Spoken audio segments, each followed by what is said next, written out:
So we have Pink Jewel, which was an All-American Selections winner a few years ago for its in-ground performance and its container performance, and then Lilac Spark.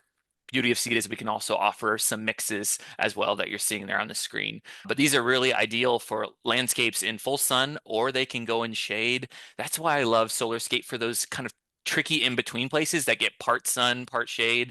This is one that'll really be perfect in that kind of spot because it'll thrive and love both. You're seeing a photo here. This was from a flower park in China. I just love the way they do these mass plantings of all kinds of plants, including Solarscape. So that's the first and only interspecific impatiens from seed currently on the market. And last but not least, we're going to talk about the Soul series. Jonah, it's up to Hey, we you. made it. We call these a Sol Luna if you aren't too good with Spanish, like I pretend to be. Sol for sun, Luna for moon. Just that's our fun little way of saying it can handle sun and shade. A part of what we're focusing on the breeding at this point to just make it easier for the greenhouses and make it easier for the customer is to make sure that our impatiens can perform in both.